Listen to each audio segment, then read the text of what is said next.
여러분 안녕하세요. 추구 세 번째 시간입니다.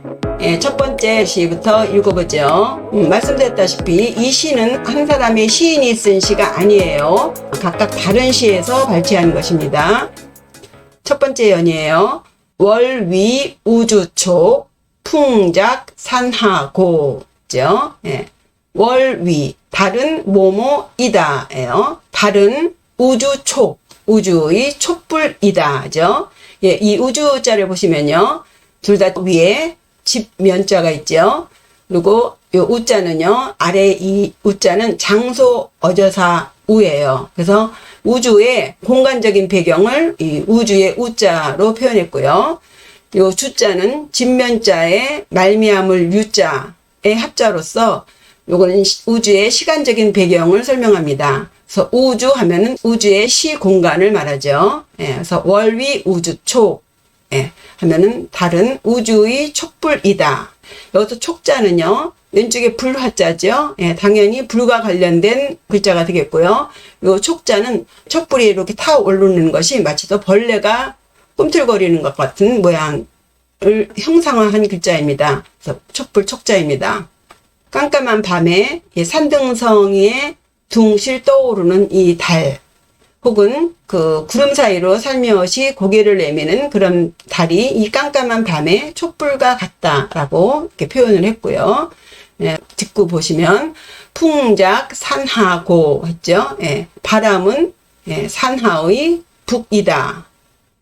그리고 풍작 바람은 만들다, 짓다 해서 조금 인위적인 느낌이 있죠. 위자와 같은 자를 쓰면은 지루하기 때문에 이 작자를 넣는데 해석은 뭐뭐이다입니다. 같은 의미로 하셔도 됩니다. 산 매산자에 물하자, 산하 하면은 이제 산천자연을 말하죠. 고자는 북고자입니다. 바람 소리가 희한한 거 아시죠? 높은 건물에만 올라가도 바람 좀 불면 아주 무슨 짐승이 우는 소리 같기도 하고, 또 어떤 때는 북소리 같은 것도 나고, 그런 것을 표현한 거예요. 여기서는 단순히 이제 바람 소리도 되겠지만, 그 바람이 자연물과 합해서 나는 모든 소리들을 마치 또 오케스트라 연주하는 것 같이 온갖 소리를 다 내지 않습니까? 바람 소리가. 그런 것을 북고자로 표현했다고 봐야겠습니다. 그래서 하늘에 떠 있는 달과 산천초목을 울리는 바람을 앞에는 시각적인 그런 효과를 줬고요. 뒤에는 청각적인 효과를 대꾸로 해서 표현했습니다. 시중 유화 그러죠. 시 속에 그림이 있다 그러잖아요. 그러니까 단순히 시를 읽으시면서 글자만 쫓지 마시고 이런 모습을 상상하면서 시를 감상하시면 또 나름의 묘미가 있겠습니다. 다음 연이요. 월위 무병선 성작 전령주. 월위 달은 무병선이다죠. 달이 무병 병이 없다죠. 병. 요 자루병자입니다. 이 자루라는 것은요, 거의 다 나무로 만들었기 때문에 나무목 부에다가 그리고 자루는 그 용기 그릇 부수적인 것이기 때문에 갑을 다음에 병자를 넣은 거예요. 그리고 읽을 때는 이 병자로 읽고요. 그래서 다른 자루가 없는 부채이다. 부채는요, 요 밑에 깃우자가 들어있죠. 깃털 우자예요. 삼국지 보시면 제갈공명이 항상 그 깃털 달린 부채를 들고 다니죠. 옛날에는 부채를 거의 이 새의 깃털로 만들었나 봅니다. 그래서 요게 부채선이 돼요. 근데 왜 달을 부채라고 했을까요? 깜깜한 밤에 아무것도 없는데 어디선가 한 줄기 시원한 바람이 불어오고 있어요. 그건 분명 저 달빛에서 오는 것 같다. 그래서 그렇게 표현을 했는 것 같아요. 근데 다만 자루가 없어요. 그죠? 그래서 요 식구를 봐서 달밤에 시원한 바람이 불어오는 그런 장면을 연상하실 수가 있겠습니다. 참 아름다운 표현이에요. 그 다음에 성작 전령주 해서요. 별성자죠. 별성자를 보시면요. 위에 날일자죠. 해를 상징하고요. 아래는 자랄 생자죠. 그래서 하늘에 뭔가 생기는 거예요. 하늘의 별들이 이렇게 고정되어 있는 별들도 있지만 또 하나하나 생긴다고 봤기 때문에 별성자를 이렇게 썼나 싶은데요. 여기서 성작, 별은 전령주이다죠. 이 작자는 이다라고 하셔요. 절, 끊어질 절자죠. 절교할 때 절자예요. 영자는 갓끈영이에요. 끈영. 그러니까 끊어진 갓끈, 끈없는 구슬이다죠. 하늘의 별들이 항성처럼 항상 고정된 자리에 있는 별들도 있지만 행성들은 다 흩어져 있지 않습니까? 마치 관을 장식하기 위해서 끈에 낀 구슬들이 이 끈이 끊어져서 무질서하게 흩어져 있는 구슬 같다 이거죠. 옛날에는요, 지금처럼 그렇게 사물이 많지 않은 세상이라고, 지금은 사람들이 사물에 치여서 이 자연물에 대한 감상이 아무래도 상대적으로 훨씬 적지 않나 싶어요. 그래서 매일 하늘을 이고 있으면서도 밤하늘을 보기가 어렵고, 달 구경한 지가 언젠지, 별을 구경한 지가 언젠지 잘 모르고 살지 않습니까? 다 각각 집에 들어앉아서. 예, 그래서 이런 시 구절 같은 것은요, 정말 이 자연과 가까이 있을 때만이 이런 시 구절도 나오지 싶습니다. 요 시 구절은요, 하서 김인후 선생님의 백년초해에서 따온 시입니다. 요것을 한번 보시면요, 월계, 청공, 무병선, 성배, 병락, 전령주 해서요, 달은 맑은 하늘에 걸린 자루가 없는 부채요. 별은 푸른 하늘에 흩어진 끊어진 구슬이로다 예요. 하서 김인우 선생의 칠원절구시에서 청공과 병락을 빼고 괴자와 배자를 위와 작으로 바꾸어서 오원절구로 만들어서 이 추구에 월위 무병선 성작 전령주라고 한 것이죠. 해석해 보면요, 월계 청공 무병선, 월계에 걸려 있을 괴자죠. 그리고 청공 푸를 청자에 빈 공자에서 푸른 하늘이고요. 요 푸를 청자를 보시면요, 요 위에는요 날생자에 변형된 글자고요. 요 밑에 원자 같이 생긴 것은 우물정자입니다. 그래서 위에 날생자는요, 초목이 자라고 있는 모양이에요. 그리고 아래 우물정자는 물을 상징합니다. 수생목이에요.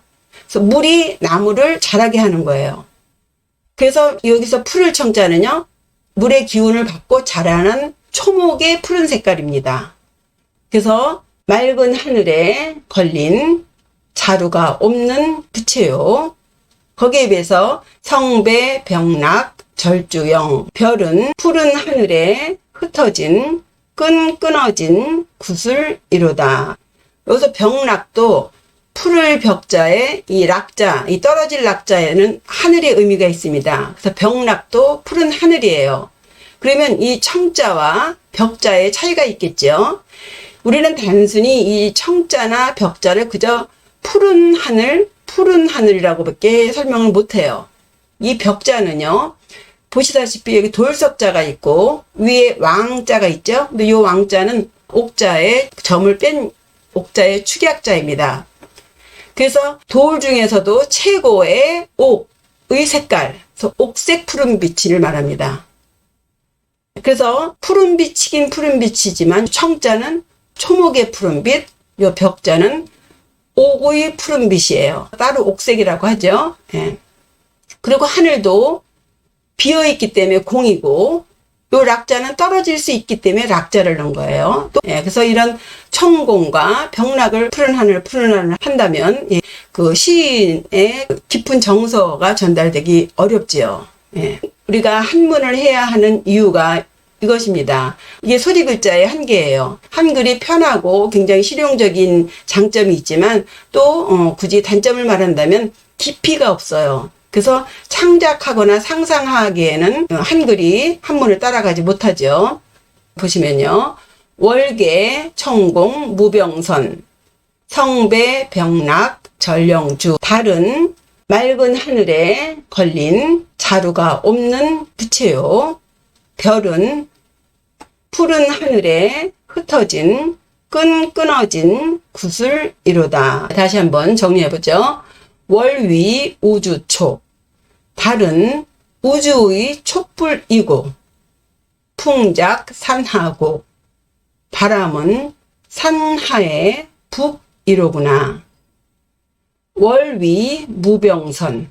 달은 자루가 없는 부채이고 성작 전령주. 별은 끈이 끊어진 구슬이로다. 참 아름다운 시예요. 예, 다음 시 보시겠습니다. 운작 천층봉 홍위 백척교 추엽 상전락 춘화 오후홍. 예, 첫 번째 한번 보시면요. 운작 구름은 천층봉이고 홍위 무지개는 백척교이다죠. 구름운과 무지개 홍을 백구로 표현하고 있습니다. 구름은요, 예, 굉장히 다양한 모양을 내고 있죠. 예, 그리고 또 층층이 겹겹이 쌓이죠. 봉우리 높이만큼이나 그 구름들이 쌓이는 모양들을 보셨을 것입니다. 그래서 여기서 천층은 단계 쌓여있는 계단과 같다는 표현입니다. 구름은 천층이나 층계층자입니다. 아주 수없이 많은 계단 같은 층계가 있는 그 봉우리이고, 그 봉우리 봉자를 보시면 매산자에다가 받들 봉자의 합자입니다.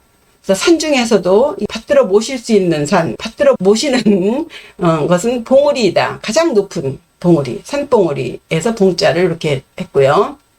그래서 구름은 천층이나 되는 수없이 많은 계단 같은 봉우리를 만들고, 홍위 백척교. 홍자는요, 무지개 홍자인데 벌레 충자에다 공교려울 공자의 합자죠. 예, 이 공자는요, 요 위에 있는 획은 하늘을 말하고 아래에 있는 건 땅을 말합니다. 그래서 하늘과 땅을 이어주는 것이 이제 공이라는 거예요. 묘한 것. 그리고 요 벌레 충자는요, 옛날에 하늘에 무지개가 이렇게 뜨는 것을 하늘에 용이 날아가는 것이라고 보았습니다. 용을 형상화한 것이에요. 그래서 이 무지개 홍자에 벌레 충자가 들어가는 거예요. 그래서 무지개는 백척이나 되는 높은 다리이다죠. 예, 이 백척은, 이 다리라는 것은 다 물을 건너야 되는 거기 때문에 다 높이 짓잖아요. 굉장히 높은 다리. 다리 교자를 보시면 다리는 거의 옛날에는 궁전의 다리 외에는 다 나무로 지었잖아요. 그래서 재질상 나무가 부가 되고요. 요 오른쪽에 있는 자는 높을 교자입니다. 높은 저택의 모양을 형상한 글자예요. 그래서 나무로 만든 높은 것. 그죠? 예, 그래서 무지개는 백척이나 되는 높은 다리와 같다는 표현입니다. 하늘에 떠 있는 구름과 또 무지개를 이렇게 아름답게 표현을 했습니다. 다음 면이요. 추엽 상전락 춘화 오후홍 해서요. 추엽, 가을 하면 낙엽이죠. 낙엽 하면은 떨어지는 거예요. 그리고 떨어지면 그것은 겨울로 들어가는 것이죠. 가을의 낙엽은 상전, 서리상자의 앞전자예요. 서리가 내리기 전에 떨어진다. 가을이 되면 모든 나뭇잎들이 서리 맞아서 단풍이 되는데 그 단풍이 되지 못하고 서리를 맞게 되면 다 죽게 되잖아요. 그래서 시골 농부들이 그 서리 내리기 전에 고추라든가 이런 거 다 미리미리 따야 된다고 서두르던 그런 장면이 있었습니다. 그래서 가을의 잎새는 서리 전에 떨어지고 봄꽃은 비 온 후에 불도다 했어요. 봄은 만물이 생동하는 계절이죠. 온 겨울에 얼었던 그 얼음이 다 녹아내리기도 하지만 또 봄비가 내리게 되면 물을 만나서 온갖 생명들이 살아나는 그런 때죠. 그 생명의 태동을 붉을 홍으로 표현한 것입니다. 그러니까 가을이 돼서 다 죽어가는 그 모습을 락으로 표현했고요. 봄 기운을 맞아서 만물이 생동하는 것을 붉을 홍자로 표현한 것이에요. 가을이 다가오고 있음을 서리상으로 표현했고 봄이 오는 것을 비로 표현했습니다. 추엽, 가을의 낙엽과 춘화, 봄꽃을 대꾸해서 가을의 상징과 봄의 상징을 표현하고 있습니다. 예, 정리해보죠. 운작 천층봉, 구름은 천층이나 되는 봉우리 같고, 홍위 백척교, 무지개는 백척이나 되는 높은 다리와 같구나.